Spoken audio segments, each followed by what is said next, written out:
ए बाबा भाई बाग साला मेहमान आइल द्वार पर सब भाग। Hello hello. हां बोलो। हाँ भैया कहाँ बनी जा? आओ तनी जान। महाराज बहुत टाइम लागल आई ना, मौसम बा थोड़ा खराब। आगे दी जान। आई लोग जल्दी आई लोग सब बैठल हाँ, आदमी आगे आई आगे। लोग। ठीक है आई जल्दी आई।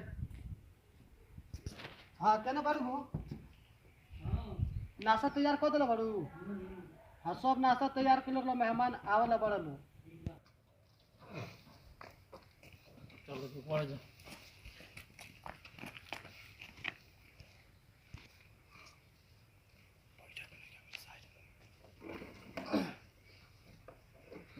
ए जी लड़का का बाप कहने बानी। हाँ बोले।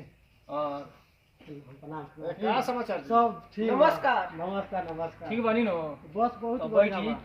बा। बैठी ना, बैठी ना बैठी ना। ए बैठी ना अरे महाराज बैठी ना बैठी बैठी। हां बैठे के। बैठे। अच्छा ठीक है। पर वो नाश्ता बना ले ले बाबा।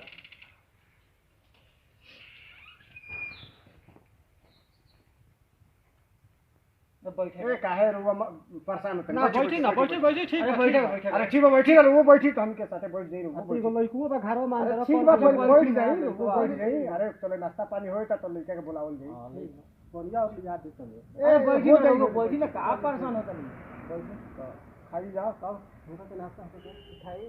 ये उठाई रे महाराज। चल उठाई और रघु करी ना रघु चल उठाई रघु उठाई रघु करी। चल ठीक बा।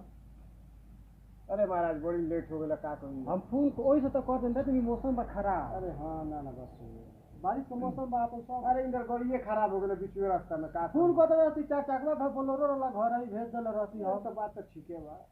अब दे दे नया गाड़ी ले आई ना। बात तो सही है बात। तो अब तो नाश्ता पानी हो गई तो ना के तो लड़को को बुला दी कि देख सुन लो जाओ।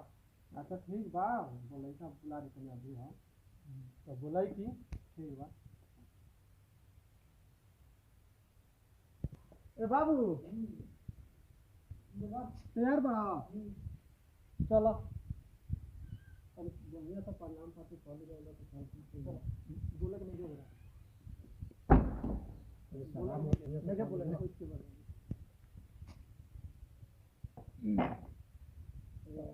पूछताछ करो नो बाबू। क्या ठीक बाड़ा हम कहाँ ले पढ़ने वाला बाबू। बस कहाँ ले पढ़ने वाला।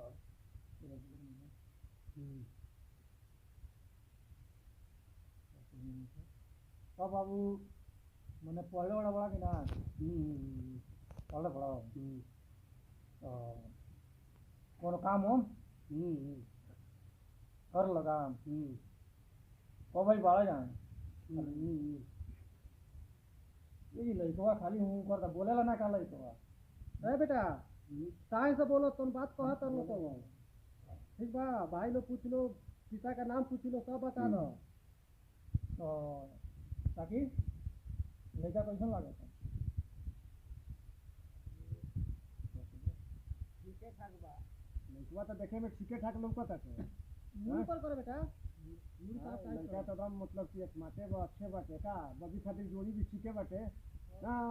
ठीक तो पहले बाटे रहल बात की यहाँ के बानी तो मतलब कि लायक आदमी बैले बानी तो ना होके तो अब आगे के जौन बात बात। अरे हइये में बानी आगे। हाँ तो अगुआ जे बाटे बतिया ले तो भाई साहब बोली मैंने कुछ कहीं मैंने लेन देन के बारे में। हम गरीबी आदमी बानी सन गरीब तो हम बानी वो लोग कुछ बताई लोग ना ना हम का कह सकते रउआ कुछ कहीं काम में रउआ मांग बा।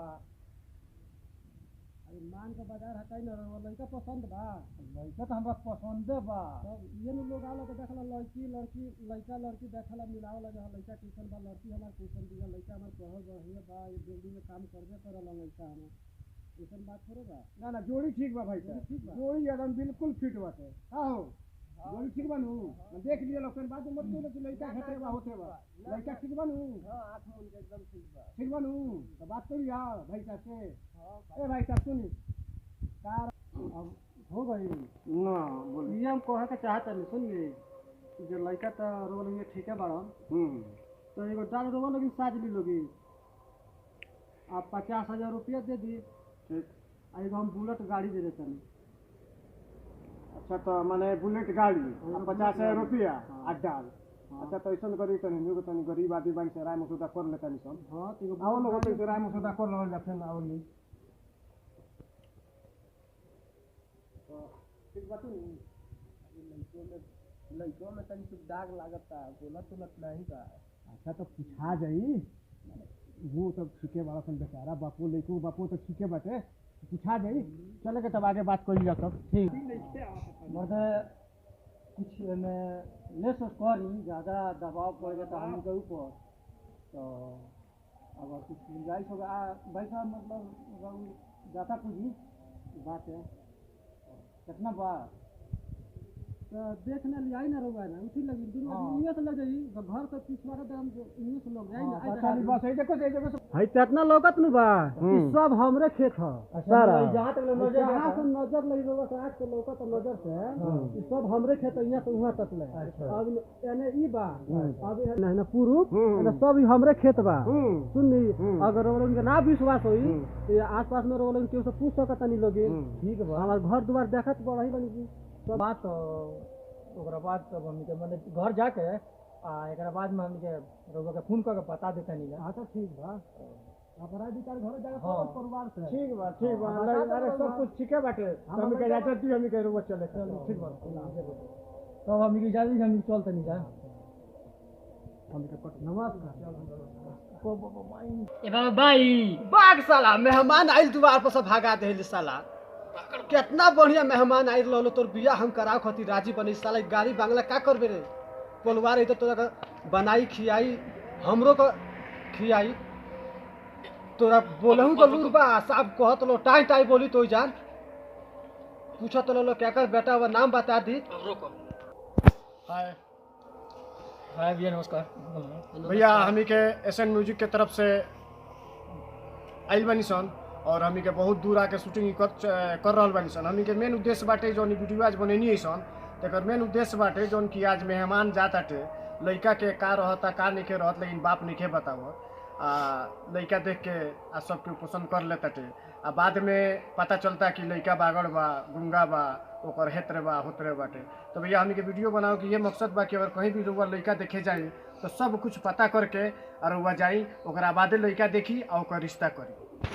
तो भैया मतलब कहे कि ये मतलब बा कि जैसे लोग कहत हटे कि हमार बहुत धन दौलत बा माने मांग बहुत करता लोग कि जैसे हमरा के एगो गाड़ी दे दो रउआ लोग देखनी है कि माने ई कहले हैं कि हमरा के एगो बुलेट दे दो और डाल साज लो और ना तो का बोला 50,000 रुपया तो गरीब लड़की मतलब जौन बिया लड़का बा उ तो माने ओकरा करही के बा बाप के करही के बैठे तो हमनी के माने ये कहे के चाहत नहीं जान कि जे भाई अपन माने लड़की के शादी कर रहल बा तो माने जांच परख ले ये पर मतलब और मैंने हम का कह सकते हैं तो भैया अगर अच्छा लागल हो के अगर लाइक और सब्सक्राइब कर दिए लो कमेंट कर दिए लो शेयर करके बता दिए लो भैया कमेंट हमी के अगर हो सके तो दूसरा पार्ट जौन बा के हमी के बहुत जल्दी लेके आ रहल बानी सन भैया अगर वीडियो अगर अच्छा लगी तो नमस्कार।